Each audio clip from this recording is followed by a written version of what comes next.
Easy is right. Simplicity and purity are the inner architecture of your naturalness. This is what's known as economy of being. In true outlier fashion, I'm going to tell you something that goes against, mostly, everything you've learned about getting what you want out of life. That you have to work hard, struggle and suffer for what you want in order to be fulfilled. That it's about tension and pressure instead of softness and ease. That it's about force and hustle instead of simplicity and being. It's all bullshit. But let's back up a bit before I get straight to the point. Unfortunately, it's human nature to go against the very flow of nature. We've been programmed to push, force, coerce, dominate, manipulate, and control the forces of life in order to wrestle out of it what we want. You don't have to cast your gaze too far out into the world to see what kind of energy that circulates and perpetuates. Lack, fear, comparison, unworthiness, and a resulting imbalanced dissemination of resources that makes the bounty of this life feel like a constant game of competition instead of mutually beneficial contribution. And in this lopsided view of life, there will always be winners and losers. In other words, with this paradigm, in order to have what you want, someone will always be without. Life built on this kind of hierarchy will always create this distortion around the idea of bounty and prosperity, that there's not enough to go around. So you better go get yours now before someone else gets their hands on it. We get learned into this way of being really early on, and it goes against our natural collaborative relationship with nature. The truth is that most people on the planet like to share. We derive comfort, even joy, from seeing other people have what they need. And we do like to see other people thriving.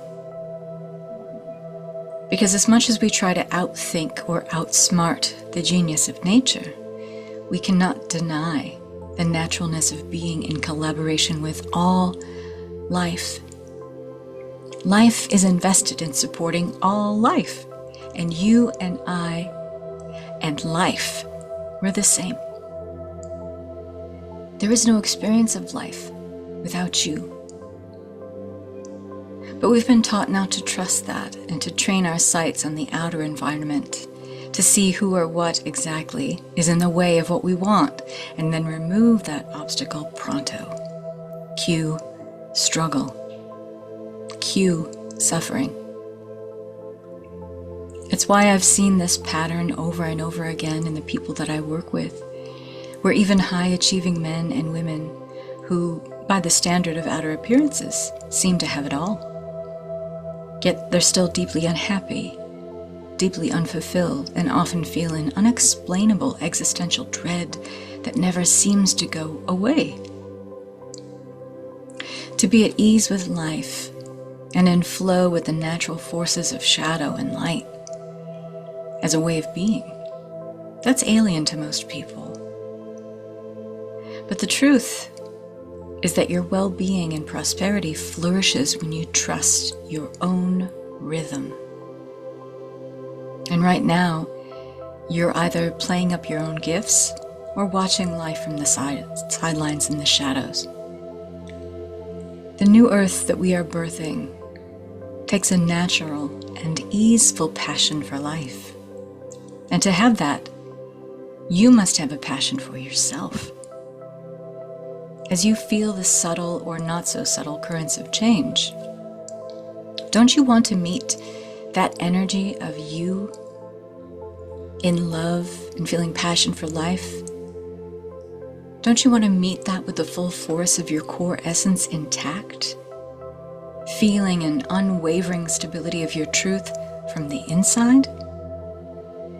Not only that, you're being invited as a conscious creator to own your authority in your field of expertise and the things that you're good at, your gifts, the things that come natural to you, and to trust your natural leadership with that.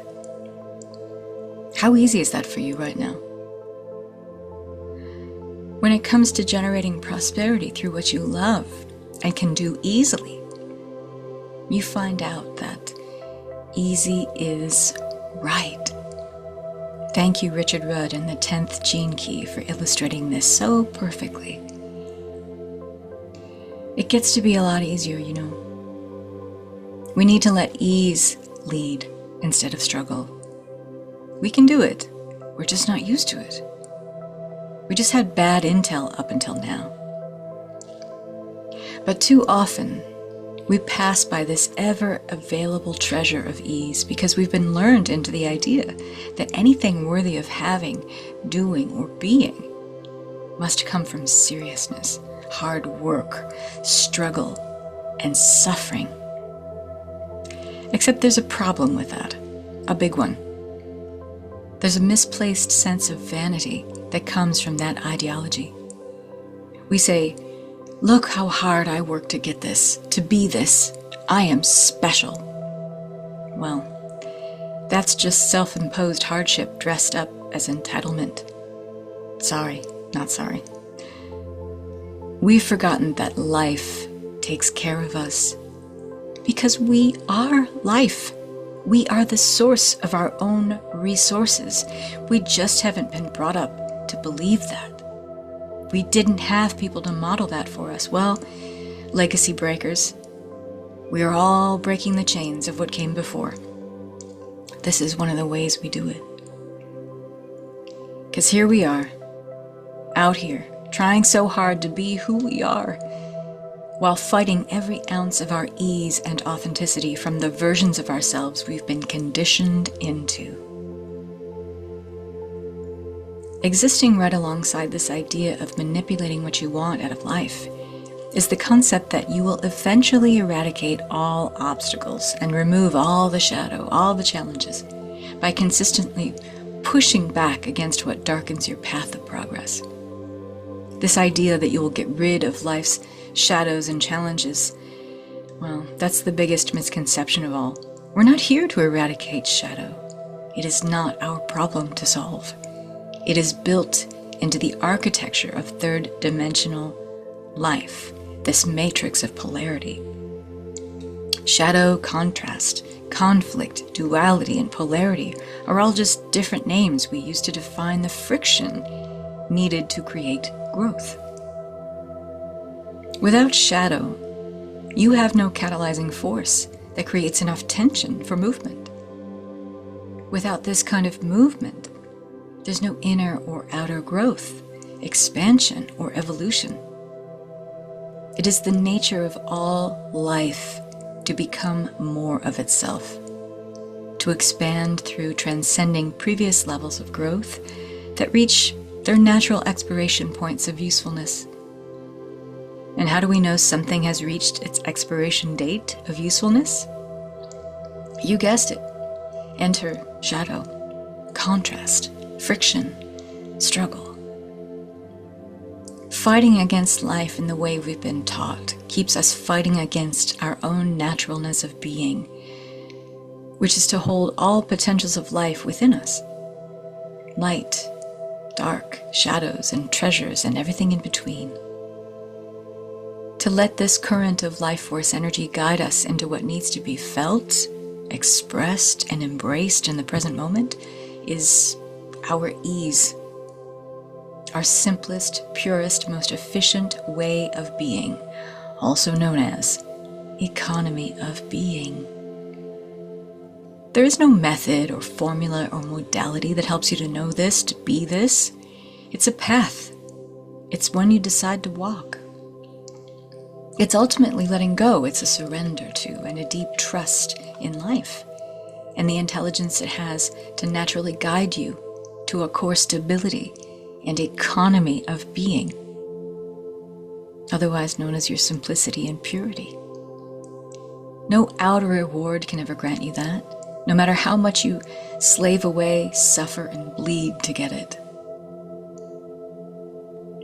And one parting shot here. Does it make any sense to you at all? This idea that getting yourself to a place of ease is at first hard won and battled for. Does it seem reasonable or even rational that to experience flow in life, you must first do things that don't feel very inspired to do, don't feel good to do, go against your values, or don't sit well with some deep part of you that is screaming, no! Even the novice dabbler in concepts like manifesting, law of assumption, or law of attraction can see the energetic mismatch here. If you want to create ease and an economy of being as your life, then there must be a matching consciousness state that magnetizes this reality to you first.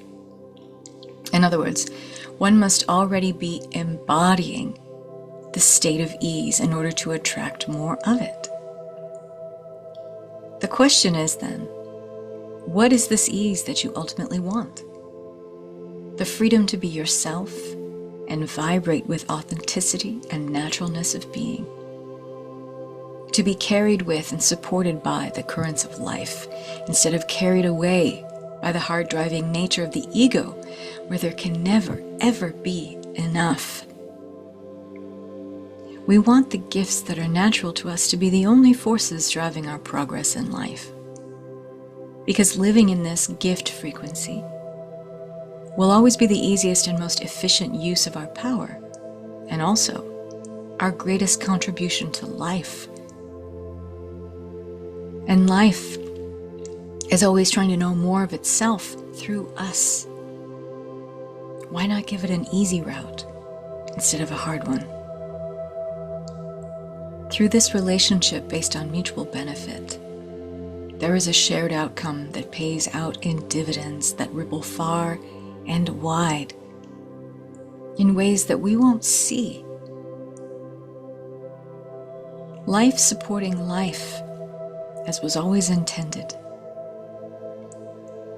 This is our call to action. You've tried life the hard way. Time to go with what is easy, because easy is right.